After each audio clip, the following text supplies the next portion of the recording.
Hello my dear students. तो last हमने सीखा जर्नल एंट्री, सब उसके कंसेप्ट्स, उसका फॉर्मेट और पोस्ट कैसे की जाती है और उसके सारे टाइप्स और स्पेशल ट्रांजैक्शंस। तो आज का लेक्चर हमारा है कैश बुक पे। तो कैश बुक क्या होता है आज हम ये सीखेंगे। तो आपने देखा होगा कैश अकाउंट, कैश बुक और कैश अकाउंट में क्या डिफरेंस होती है। कैश बुक और कैश अकाउंट में कोई डिफरेंस नहीं होती। कैश बुक एक रजिस्टर होता है, एक रजिस्टर, ठीक है ना।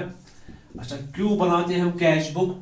अब देखिए, किसी भी बिजनेस बड़ी ऑर्गेनाइजेशन में सबसे ज्यादा ट्रांजैक्शन कौन सी होती है? मोर देन 90% ट्रांजैक्शन कौन सी होती है? कैश की। मान लो, अच्छा चलो हाँ बोलोगे सर क्रेडिट की ट्रांजैक्शन भी होती है, लेकिन अल्टीमेट जो क्रेडिट है, जो डेटर होते हैं उन्हें भी तो पे करना होता है, कैश ही देना होता है उन्हें हमें, ठीक है। तो हर एक बिजनेस में ट्रांजैक्शन किसकी होती है? कैश की।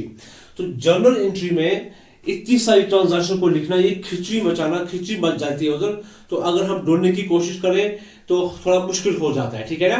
तो हम क्या करते हैं, काम एक अलग से रजिस्टर मेंटेन करते हैं जिसका नाम रखते हैं हम कैश बुक। तो आज के बाद आप याद रखो, जो कैश की एंट्रीज हैं, ठीक है ना। तो कैश वाली एंट्रीज अब जर्नल एंट्री में पोस्ट नहीं होगी।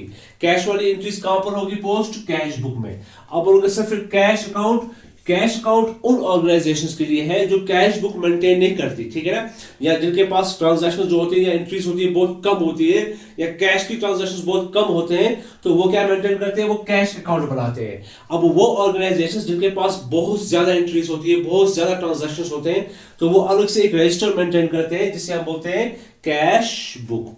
तो ये इसका रीजन है, ये इसका कंसेप्ट है कैश बुक का। तो ये आगे बढ़ते हैं, अब देखते हैं हम features of cash book. Features of cash book होते क्या है?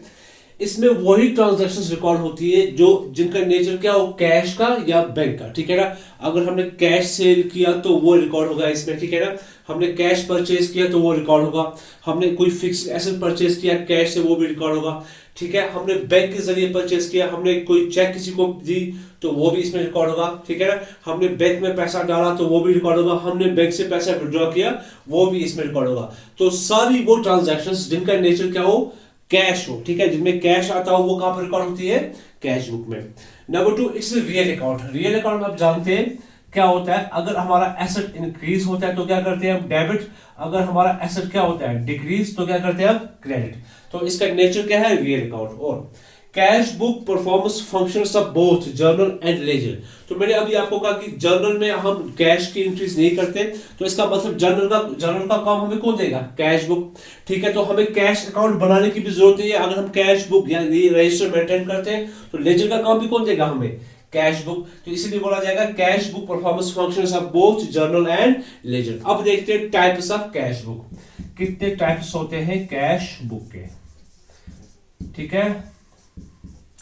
एक तो हमारे पास होता है single column cash book, single column cash book. दूसरा हमारे पास होता है double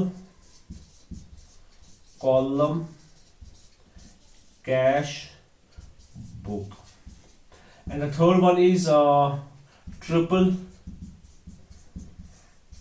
column cash book. Last one is पेटी कैश बुक। हमें चारों सीखने हैं, चारों को हम बनाएंगे, मेंटेन करेंगे और सीखेंगे पोस्टिंग कैसे करते हैं इसमें। सिंगल कॉलम में क्या होता है? सिर्फ कैश की ट्रांजैक्शंस ओनली। अगर कैश में आपने परचेज किया, कैश आपके पास आया है या कैश आपके पास से गया है, तो उसी को रिकॉर्ड करेंगे कैश बुक में। डबल कॉलम में क्या होता है? कैश एंड बैंक या कैश एंड डिस्काउंट, ठीक है, या बैंक एंड डिस्काउंट। तो इसमें तीन टाइप की एंट्रीज हो सकती है। या तो होगा कैश और बैंक, दो कॉलम बनेंगे अमाउंट के, या होगा कैश एंड डिस्काउंट, या होगा बैंक एंड डिस्काउंट। अच्छा, ट्रिपल कॉलम में क्या होता है? अमाउंट के तीन कॉलम बनेंगे, कैश, बैंक का कॉलम एंड डिस्काउंट का कॉलम। लास्ट पे पेटी कैश बुक है, जो छोटे छोटे हमारे एक्सपेंसेस होते हैं उनके लिए हम एक अलग बुक मेंटेन करते हैं, उसे हम बोलते हैं पेटी कैश बुक। वो सीखेंगे तब जब वो करेंगे। अब आते हैं हम फॉर्मेट पर इसके। Students, this is the format of cash book, single column वाला कैश बुक। तो देखिए आप, टी फॉर्म अकाउंट होता है हमारा, जैसे अकाउंट होता है वैसे ये होता है। मैंने पहले बोला आपको अकाउंट की तरह होता है ये। तो ये टी फॉर्म होता है, यहाँ से यहाँ तक जो है इसे बोलते हैं हम डेबिट साइड, और यहाँ से यहाँ तक जो है इसे बोलते हैं हम क्रेडिट साइड, ठीक है। तो यहाँ पर डेट होती है और यहाँ पर होते हैं रिसीट्स। हमने पहले ही बोला था ये रियल अकाउंट, इसका नेचर है, अगर हमारा एसेट इंक्रीज होगा तो हम क्या करेंगे, उसको डेबिट। अगर हमारा एसेट कैश, अगर मान लो कैश एसेट कैश, अगर कैश इंक्रीज होगा तो डेबिट करेंगे। अगर हमारा कैश डिक्रीज होगा तो क्या करेंगे, उसे क्रेडिट, ठीक है ना। तो यहाँ पर डेबिट का अमाउंट लिखा जाएगा, यहाँ पर क्रेडिट का अमाउंट लिखा जाएगा। तो ये हमारे पास सिंगल कॉलम है, इसीलिए यहाँ पर एक ही अमाउंट का कॉलम बनेगा, तो जिसमें सिर्फ कैश की ट्रांजैक्शंस लिखी जाएंगी। चलिए कुछ एंट्रीज हम पोस्ट करते हैं यहाँ पर, ठीक है। जैसे पहली एंट्री है हमारे पास कैश इंट्रोड्यूस्ड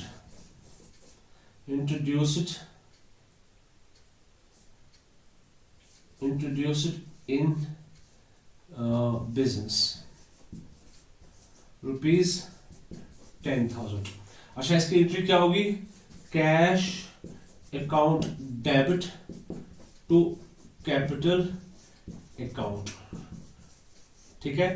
तो पहले आपको रफ पे जर्नल एंट्री करनी है, फिर यहाँ पर पोस्टिंग करनी है। जैसे आप लेजर में पोस्टिंग करते हो तो यहाँ पर जिस एंट्री में भी कैश मिलेगी, जहां पर आपको डेबिट या क्रेडिट साइड में कैश दिखेगा तो उसकी पोस्टिंग आपको यहाँ पर करनी है। कहां पर, कैश बुक में।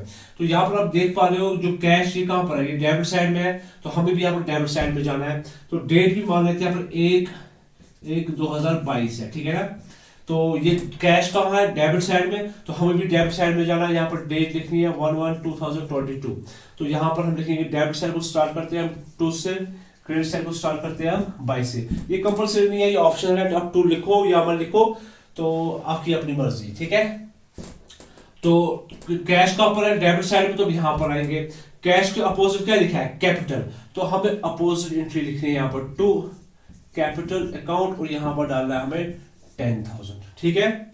अच्छा, फिर 2 तारीख को दूसरी ट्रांजेक्शन हुई है, गुड्स सोल्ड फॉर ₹5,000। आपने गुड्स बेची है 5,000 की, एंट्री क्या होगी हमारे पास कैश आया है, cash account debit to sales account, ठीक है।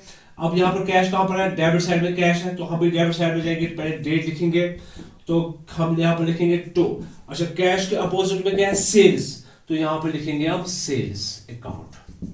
तो जिसका अकाउंट होता है, जैसे कैश है, ठीक है ना, तो उसका नाम कभी इसमें नहीं आएगा, ठीक है ना। जो देखो ये कैश है, तो कैश की एंट्री कभी कैश कभी नहीं लिखा जाएगा, टू कैश और बाई कैश इस अकाउंट में नहीं लिखा जाएगा। जो कैश के अपोजिट में जो एंट्री होगी वो यहाँ पर पोस्ट की जाएगी, ठीक है ना। नेक्स्ट एंट्री करते हैं हम 3 तारीख को, गुड्स परचेस्ड फॉर ₹5,000। तो हमने क्या किया, हमने गुड्स परचेज किए, तो purchase account debit to cash account. तो इस एंट्री में भी कैश है, तो ये एंट्री भी पोस्ट होगी।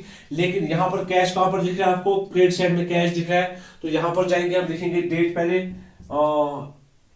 3/1/2022 बाय। तो कैश के अपोजिट क्या दिख रहा है आपको, परचेज दिख रहा है कैश के अपोजिट, तो हम यहाँ पर लिखेंगे by purchase account, by purchase account ₹5,000, ठीक है। और एंट्रीज करते हैं, रेंट पेड ₹1,000। एक एंट्री और हमारे पास है, रेंट पेड ₹1,000। तो हमने रेंट दिया है, तो इसकी एंट्री क्या होगी, तो रेंट एक्सपेंसेस है, तो रेंट अकाउंट डेबिट, कैश हमसे गया टू कैश अकाउंट, कितना ₹1,000।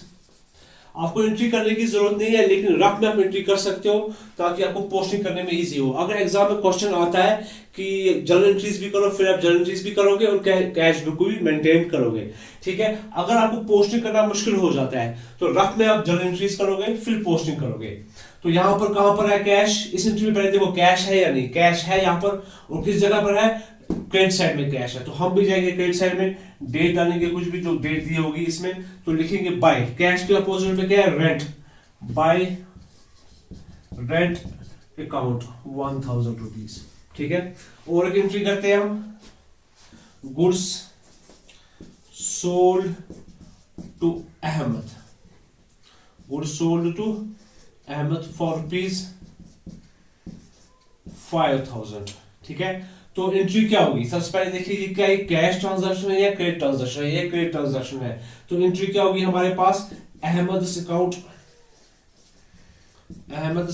डेबिट टू सेल्स अकाउंट, ठीक है ना।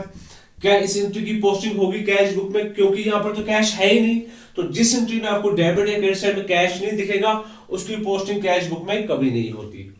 चलिए और एक एंट्री है हमारे पास, इंपॉर्टेंट है ये, cash deposited into bank, cash deposited into bank, तो क्या होगी एंट्री यहां पर, हमने बैंक में पैसा दिया, तो bank account debit to cash account, तो आपको कैश कहां पर दिख रहा है, डेबिट साइड में, क्रेडिट साइड में, तो हमें कैश दिख रहा है क्रेडिट साइड में, तो हम यहां पर जाएंगे, लिखेंगे बाय बैंक अकाउंट, ठीक है, कितना मालूम 1000 है, ठीक है। अच्छा और एक देखते हैं,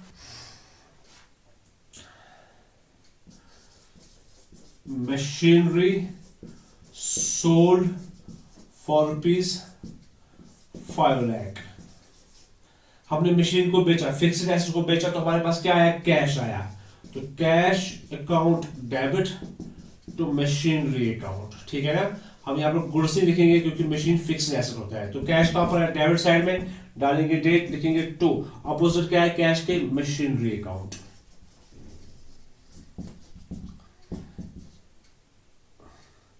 5 लाख, ठीक है। तो ऐसे पोस्टिंग होती है।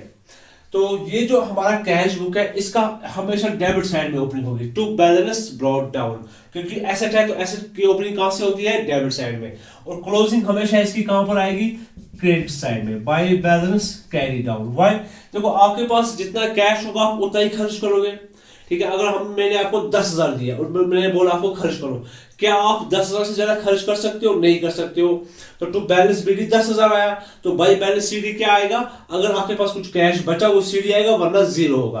तो हमने क्या किया, जितना हमारे पास कैश होगा, कैश इन हैंड, तो उसी को हम यहाँ पर पे करेंगे, तो उससे ज्यादा हम पे ही नहीं कर सकते, तो इसीलिए बैलेंस बीडी इसकी यहाँ पर आती है और बैलेंस सीडी कहां पर आएगी, इसकी क्रेडिट साइड में। हाँ, बैंक के केस में अगर बैंक का कॉलम होगा तो उसकी बैलेंस बीडी यहां पर भी आ सकती है, क्रेडिट साइड में भी आ सकती है। क्यों आ सकती है, हो सकता है आपका जो बैंक अकाउंट है वो ओडी में चला गया हो, ओवरड्राफ्ट में, लोन में, तो लोन क्या होती है, लायबिलिटी, तो लायबिलिटी के केस में क्या करते हैं, by balance BD credit side में भी लिखते हैं। हम और डिस्कस करेंगे उस पर जब हम बैंक वाला कॉलम करेंगे। तो लास्ट स्टेप हमें क्या करना पड़ता है, इसे क्लोज, दोनों साइड में क्लोज करना पड़ता है। तो बड़ा साइज हमें देखना पड़ता है कौन सा, ऑब्वियसली बड़ा साइज हमारा यहाँ पर डेबिट साइड ही होगा, तो 5,10,000 हमारा बड़ा साइड है यहाँ पर, तो इसको दोनों साइड में लिखना है 5,10,000, इसमें से हमें माइनस ये करना है, ये हो गया जी 6,000 7,000, तो 5,10,000 में से आप 7,000 माइनस करो तो बच गया हमारे पास 5,03,000। हम जानते हैं डेबिट और क्रेडिट हमेशा बराबर होते हैं, ठीक है, ये बराबर नहीं था तो हमें बराबर करना पड़ा किससे, बैलेंस सीडी पे, ठीक है ना।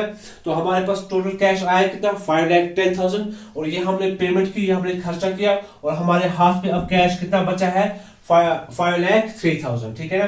तो इसकी डेट लिखेंगे हम 31st, जिस महीने के लिए कैश बुक बन रहा है उसकी आखिरी डेट डालनी होती है 31st 2022। तो ये ओपन होगा नए महीने में, तो 1st Feb 2022 लिखेंगे यहाँ पर हम, टू बैलेंस ब्रॉट डाउन कितना, अब नई महीने हम नेक्स्ट मंथ में जब हम खर्चा करेंगे या कैश बुक बनाएंगे तो यहाँ से स्टार्ट होगा। सबसे पहले हमारे पास कितना हाथ में होगा, 5,03,000। सो ये था हमारे पास कैश बुक का सिंगल कॉलम। तो नेक्स्ट लेक्चर में हम अच्छे से एंट्रीज करेंगे और इसकी कुछ स्पेशल ट्रांजैक्शन होती है उनको भी सीखेंगे, बैंक का कॉलम भी सीखेंगे, और डिस्काउंट कॉलम भी, डबल कॉलम भी, ट्रिपल कॉलम भी, तो सारी पेटी कैश बुक भी। So thank you my dear students. अगर आपको मेरा वीडियो अच्छा लगा तो आप लाइक भी कीजिए, और अगर आपको कुछ पूछना है, कोई सजेशन देनी है तो आप कमेंट में मुझसे पूछ सकते हैं। So thank you my dear students.